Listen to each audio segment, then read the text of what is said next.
নমস্কার, সকলকে স্বাগতম আমার ইউটিউব চ্যানেলে। তো আজকের আলোচনা করব বিদায় সাংসদ তথা প্রাক্তন সাংসদ অর্জুন সিং বিষয়ে। থাম্বনেল দেখে অন্তত এটুকু বুঝতে পারছেন কেন অর্জুন সিংকে নিয়ে আলোচনা করা হবে। কারণ 2019 সালে বিজেপির টিকিটে ব্যারাকপুর থেকে অর্জুন সিং ব্যাপক ভোটে জয়লাভ করেছিলেন, কিন্তু একইভাবে 2024 সালে বিজেপির টিকিটে তিনি ব্যাপকভাবে আবার পরাজিত হয়েছেন। এই পরাজিত কেন, সে নিয়ে আজকে সম্পূর্ণ যোগ বিয়োগ হিসাব নিকাশ সম্পূর্ণ আপনাদের সামনে বিশ্লেষণ করব। ভিডিওটা সম্পূর্ণ দেখুন। যদি পিছন ফিরে দেখা যায় তবে দেখা যাবে 2019 লোকসভার ভোটের আগে তৃণমূলের দুর্নীতি ইস্যু ধরে তৃণমূলের দুর্নীতি ইস্যুটা সামনে রেখে অর্জুন সিং দল বদল করে, ফুল বদল করে ঘাসফুল থেকে তিনি আসেন পদ্মফুলে।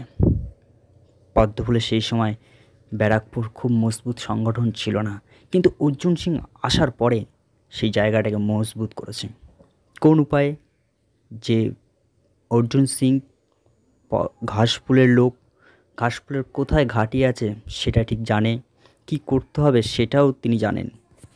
সদ্য টিএমসি থেকে বিজেপিতে আসা 2019-এর আগে এই অর্জুন সিং নানা রকম ফর্মুলা জারি করে নানা রকম কৌশলের মাধ্যমে 2019 সালে ব্যারাকপুর সিটটাকে বিজেপিকে দিয়েছিল।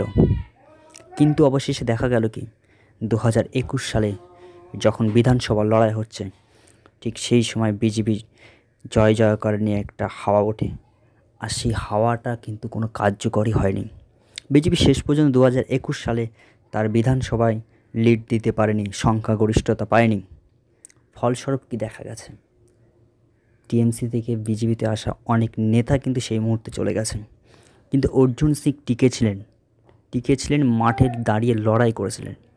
কিন্তু কতদিন শাসকের বিরুদ্ধে লড়াই করা, কতদিন তিনি শেষ পর্যন্ত আবার ফুল বদল করেন জোড়া ফুল থেকে।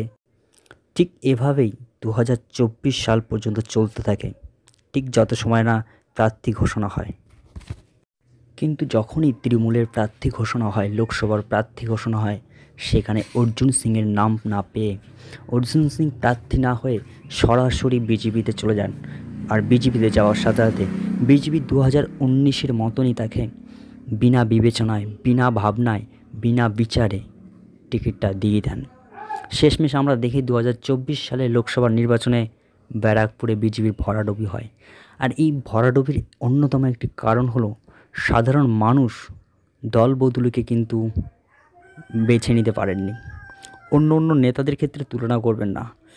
অর্জুন সিং এমন একজন ব্যক্তি যিনি টিএমসি থেকে বিজেপিতে, আবার বিজেপি থেকে টিএমসিতে, আবার টিএমসি থেকে বিজেপিতে, ঠিক এমনই করে যাচ্ছেন।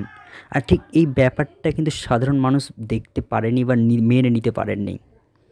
তবে বিজেপি কর্মীরা, বিজেপি ভোটাররা, যারা বিজেপি সমর্থক, তারা মেনে নিয়েছিলেন। কিন্তু সাধারণ মানুষ যারা পরিস্থিতি অনুযায়ী ভোট দেয়, তারা এই দল বদল মানে বারবার দল বদল করা এই জিনিসটাকে মেনে নিতে পারেনি।